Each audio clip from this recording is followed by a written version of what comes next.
Hola, hola, soy Andrea y en el día 24 del proyecto Vida empezamos con dos preguntas. ¿Es posible comprender la voluntad de Dios? Y dos, ¿es posible comprender los milagros que Dios realiza?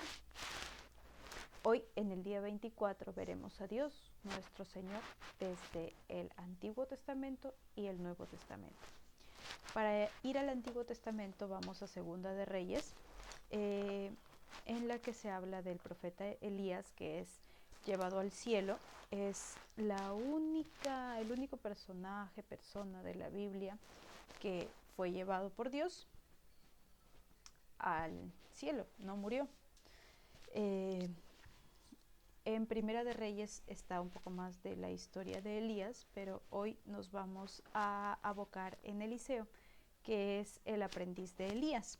Y resulta que cuando ellos dos iban caminando juntos, porque ya Dios le había revelado que ese día iba a ser llevado al cielo, entonces ellos iban en el capítulo 2, versículo 11, dice: iban caminando y conversando, cuando de pronto los separó un carro de fuego con caballos de fuego. Y Elías subió al cielo en medio de un torbellino. Eliseo, viendo lo que pasaba, se puso a gritar: Padre mío, carro y fuerza, conductora de Israel. Pero no volvió a verlo. Entonces, antes de esto, Elías le preguntó a Eliseo qué era lo que quería que haga por él, y Eliseo le dijo que él quería heredar doble porción de su espíritu. Entonces Elías le dijo que eso estaba difícil, pero que si lograba verlo cuando el Señor se lo llevaba, se iba a conceder ello.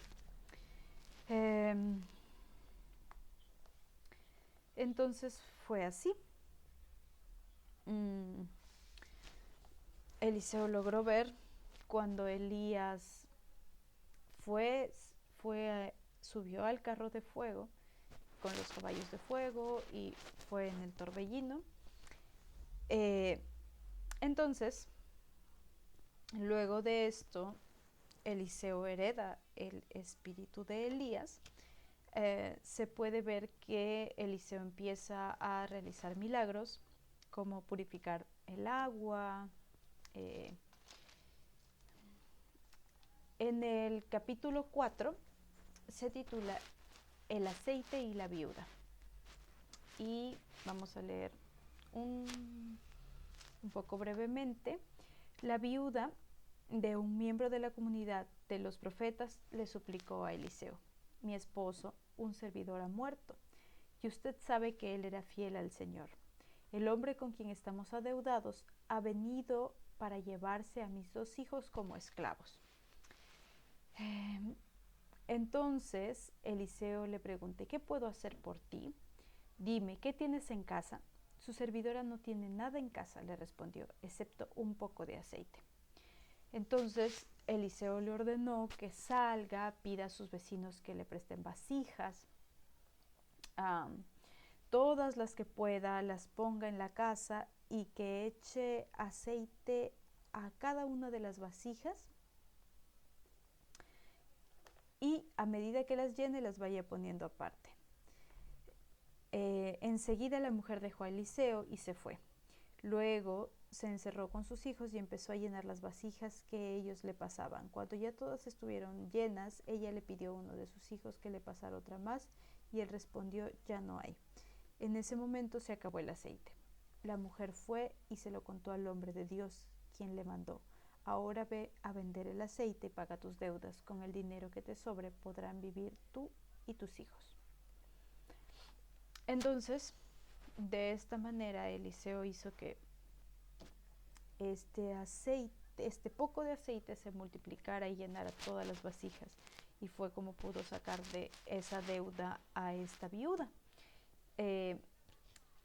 Eso permitió que ya no se llevaran como esclavos a sus hijos.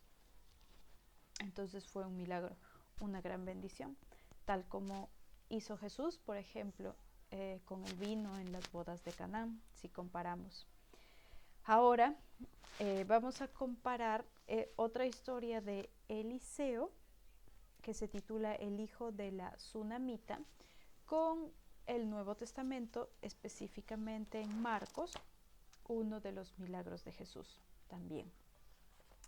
Entonces, el hijo de la Tsunamita, resulta que Eliseo pasaba por Sunem y cierta mujer insistió en alojarlo. Ella se dio cuenta que era un hombre de Dios, entonces le hizo un espacio en su azotea, lo conversó con su esposo y decidieron darle un espacio. Eliseo preguntó qué puedo hacer por ella. Su siervo y se comunicaba con ella y le dijo que ella no tiene hijos y su esposo ya es anciano.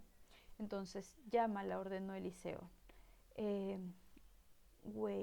Sí, la llamó y ella se detuvo en la puerta. Entonces Eliseo le prometió: el año que viene, por estas fechas, estarás abrazando un hijo. Ella dijo: no engañe usted a mi servidora. Pero en efecto la mujer quedó embarazada y al año siguiente, por esa misma fecha dio a luz, tal como dijo Eliseo. Luego pasó el tiempo, un día el niño dijo que le dolía la cabeza. El padre le ordenó a un criado: lléveselo a su madre. Entonces el criado lo cargó, lo llevó a la madre, lo cargó. La madre lo tuvo en sus rodillas hasta el mediodía y luego el niño murió. Entonces la madre fue, pidió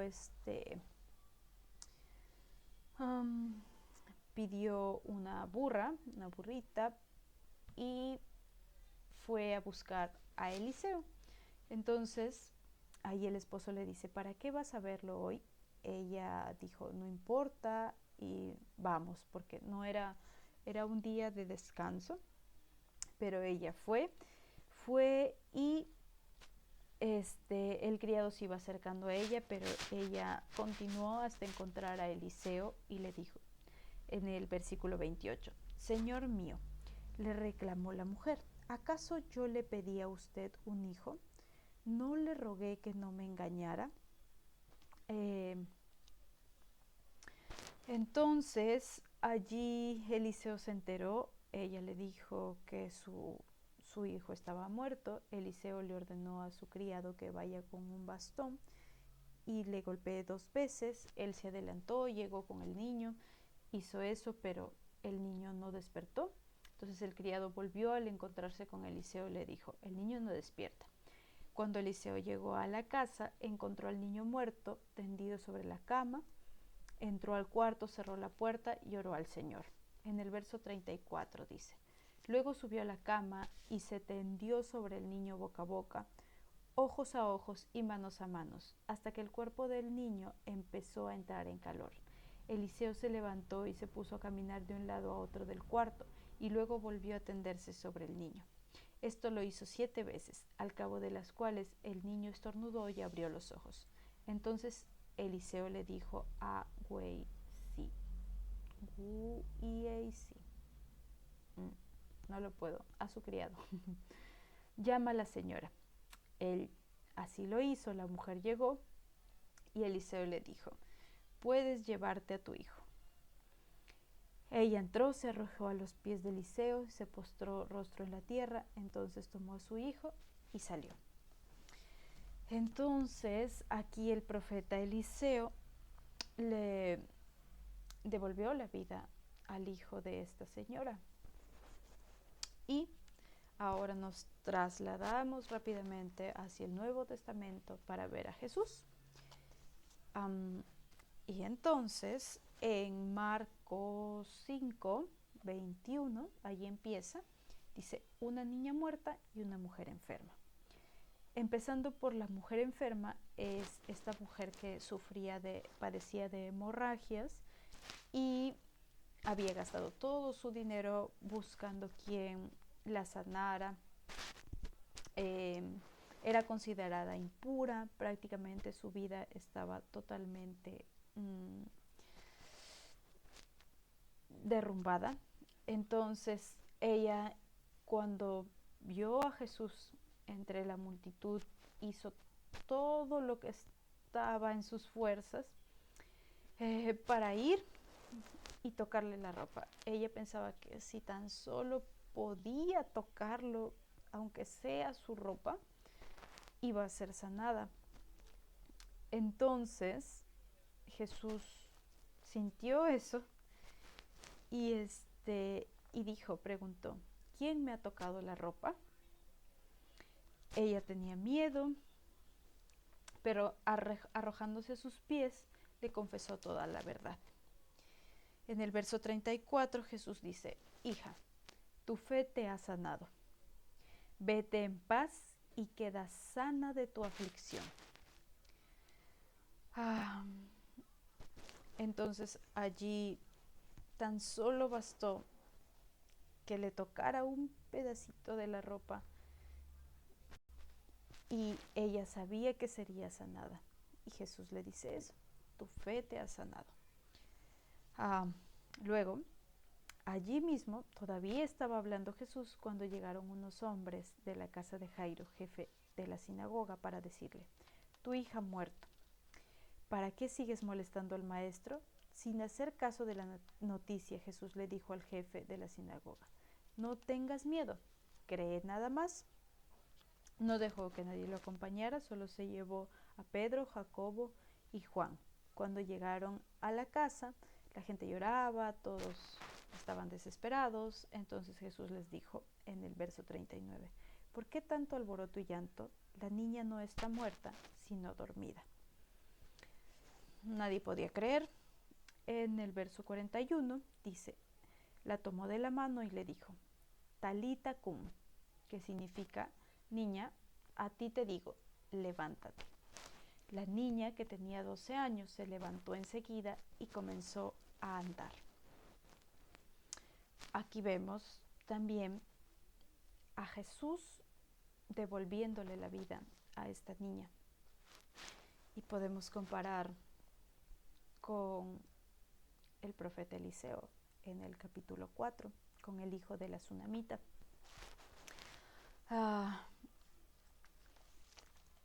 Entonces, continuando, volvemos hacia el Antiguo Testamento, hacia Eliseo, y vemos en el capítulo 4 también, en el versículo 42, empieza esto que se titula Alimentación de 100 hombres.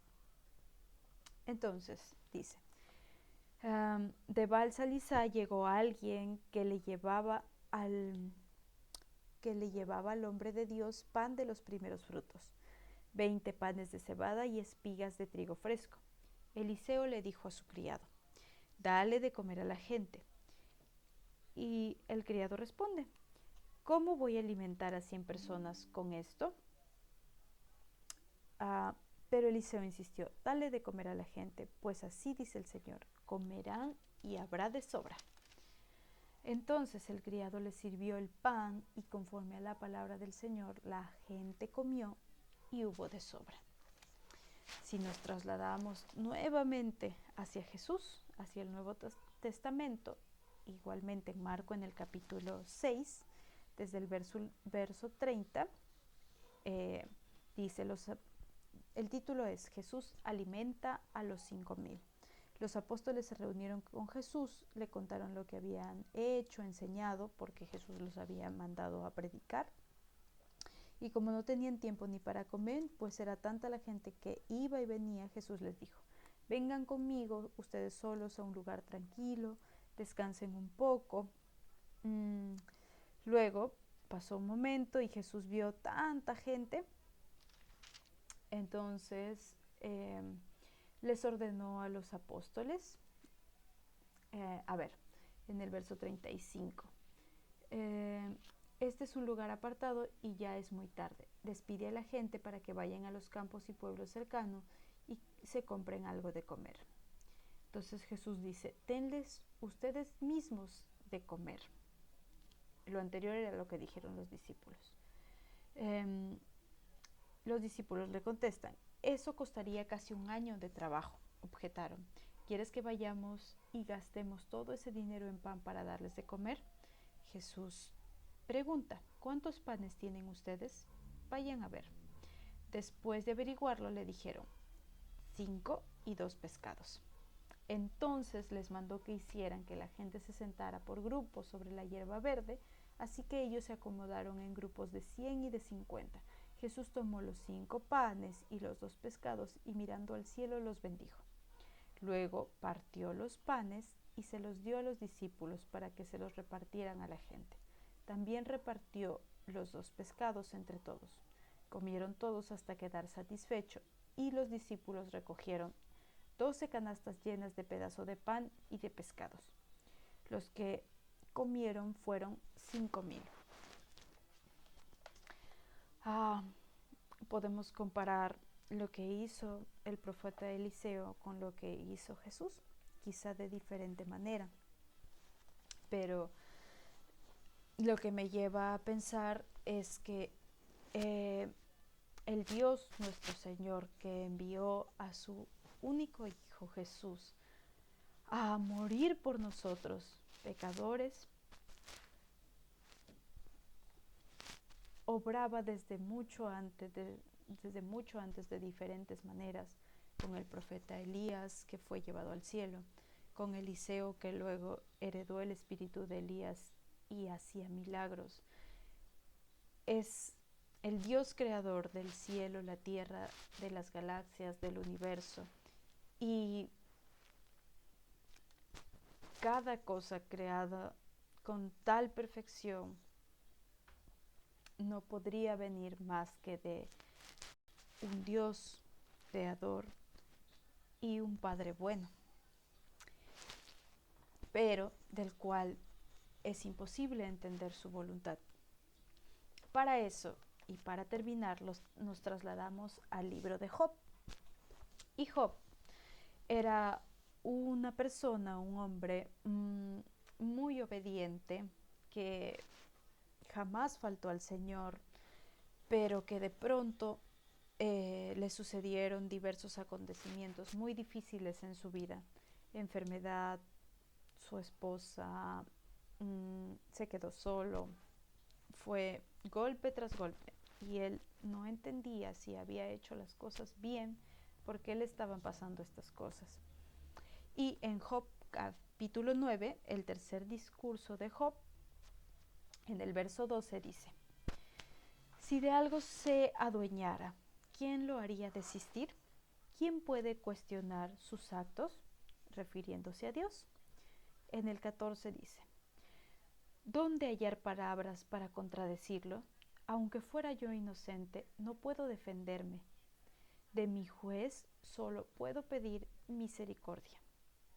En el 19 dice, si de fuerza se trata, Él es más poderoso. Si es cuestión de juicio, ¿quién lo hará comparecer? ¿Quién haría comparecer a Dios?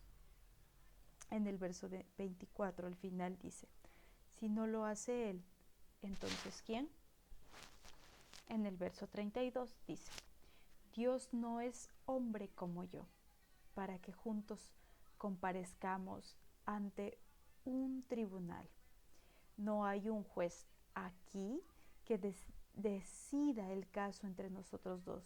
No hay quien aleje de mí el báculo divino. Y es que aquí Job puede ver que aunque él no entienda por qué le están sucediendo las cosas o por qué le sucedieron las cosas de tal manera, él sabía que no podría cuestionar los actos de Dios, la voluntad de Dios.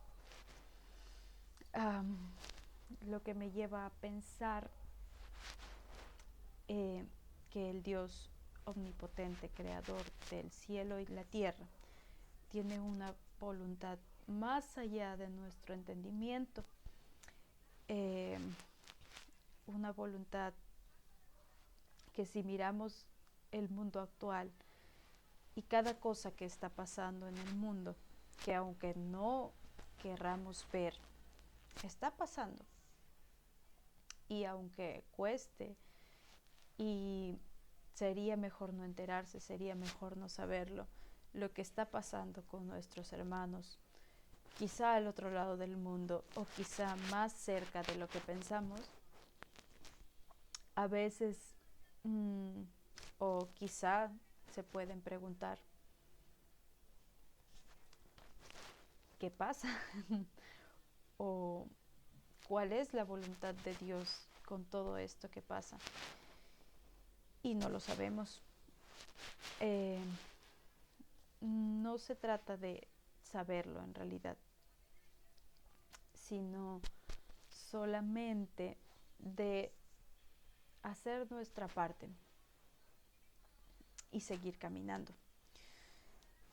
Más allá de que hayan tantas cosas, hay gente que nos rodea, a quienes podemos hablar, con quienes podemos compartir, a quienes podemos escuchar y poder confesar que hay un Dios que sobrepasa todo nuestro entendimiento, pero su voluntad, aunque a veces sea difícil y dura, finalmente es buena, agradable y perfecta. Entonces lo único que nos queda y con lo que debemos alegrarnos, aunque no suene así, pero es así, es seguir caminando y siempre ver a Dios y decirle que se haga tu voluntad y no la mía. Como vimos en el día 22, fue Jesús quien nos muestra el camino. Y para terminar con Jesús, aunque ya dije que con Job terminábamos, pero solamente como comentario, Jesús nos dice que la manera de estar con Él, de ir con Él, es obedecerle. Y obedecerle en que en el mandamiento que Él nos da, el único mandamiento que Él nos da, que es que podamos amarnos unos a otros tal como Él nos amó. Caminamos en esa fe, en esa esperanza y sabiendo que hay un Dios omnipotente y que cada cosa está bajo su voluntad incluso antes de la creación. Es todo por el día número 24.